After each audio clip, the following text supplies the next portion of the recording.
ঠিক করে বলে এই এই এই ওরে বাবা রে বাবা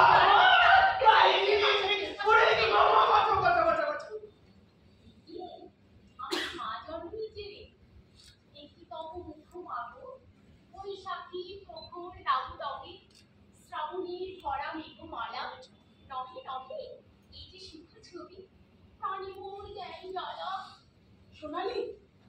তো বাবা রাইট আমার বাবার জন্যই তো সেই মুক্ত বাড়িতে এসেছি আজ যে সেই দিন সেটা তো ভুলে গেলে চলবে না তোমাদের কেউ আসছে কি ও তাই তুই মার জন্য ফুল আর শাড়ি এনেছিস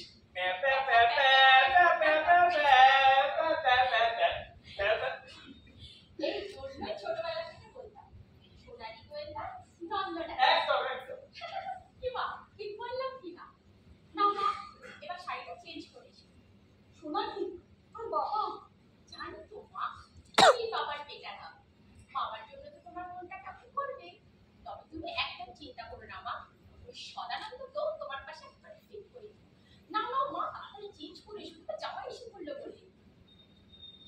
আমার কথাটা শোন সোনালি তুই না না সরাসরি আমি বলবো তুমি শুনো আমি বলবো শুনবে আমি বলবো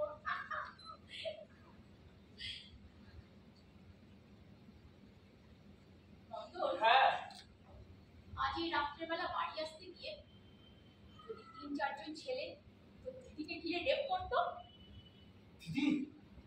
চমকে উঠেছে বল নিজের দিদি বলে রক্তের সম্পর্ক বলে না মানে আসলে আমাদের ঘরে তো জানি বাবা আমাকে ফোনে সব বলেছে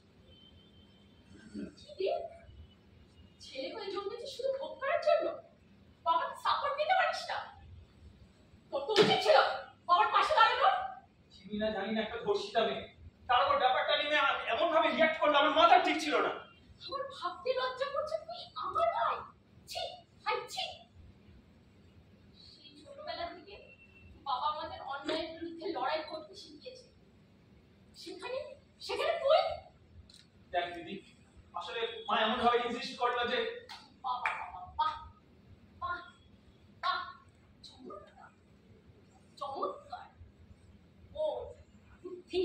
চিন্তা ভাবনা সবকিছু জলাঞ্জলি দিয়ে মায়ের বাধ্য ছেলে হয়েছিস ওরে সবুজ ওরে অবুজ ওরে কাঁচা এই আত্মহারাদের ঘাম মেরে তুই বাঁচা দিদি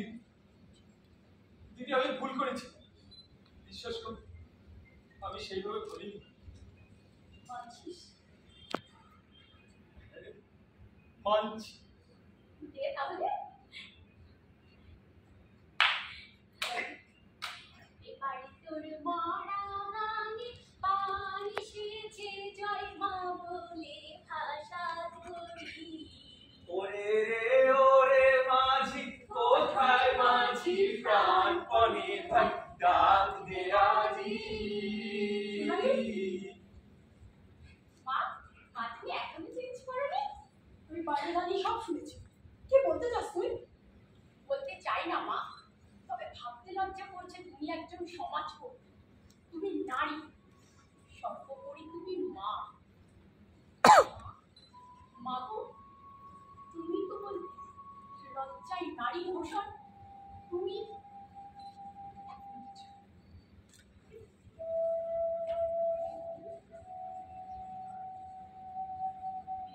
এই ব্লাউজটাকে চিনতে পারছো মা ভালো করে দেখো মা চিনতে পারছো দেখো মা চিনতে পারছো তখন আমরা শ্রীপল্লীতে থাকি কলেজ থেকে টিউশন করে বাড়ি ফেরার সময় সন্ধে হয়ে গেছে হঠাৎ বৃষ্টি নামতে শুরু করলো আমি দৌড়ে গিয়ে একটা অন্ধকার শেডের তলায় দাঁড়িয়ে বাসের অপেক্ষা করতে লাগলাম এমন সময় ৩-৪ জন ছেলে বাইক থামিয়ে আমার দিকে এগিয়ে আসতে লাগলো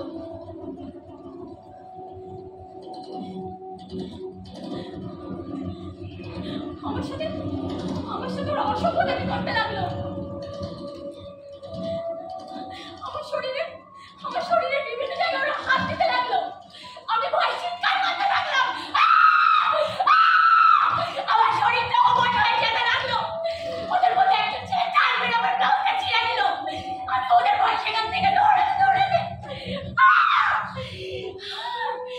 একটা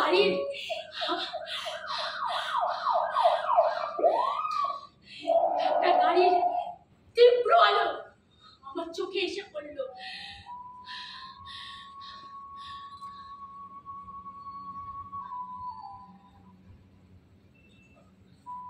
তারপর তারপর আমার আর কিছু মনে নেই। পরে জ্ঞান ফিরতে শুনেছিলাম একটা পুলিশের জিপ ছিল, তারাই নাকি আমাকে হাসপাতালে দিয়ে আসে।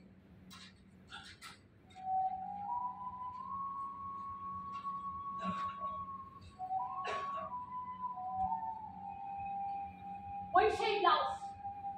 যেটা ওরা ছিঁড়েছিল। আচ্ছা মা, সেদিন যদি পুলিশের গাড়িটা ঠিক সময় না আসতো আর এই নপুংসক যদি তোমার এই মেয়ের মাংস ছিঁড়ে খুবলে খেত,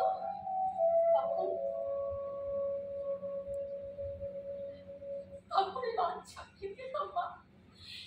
এই মেয়েকে নিজের মেয়ে বলে পরিচয় দিতে লজ্জা পেতে বাবা। বলো মা, চুপ করে দেখো না, লজ্জা পেতে তো এই মেয়েকে নিজের মেয়ে বলে পরিচয় দিতে। বলো মা, বলো মা, বলো। সোনালি, সব গুলিয়ে ফেলো না। মুড়ি আর মিষ্টির দর এক নয়। মা, দিদি তো ঠিকই বলেছে।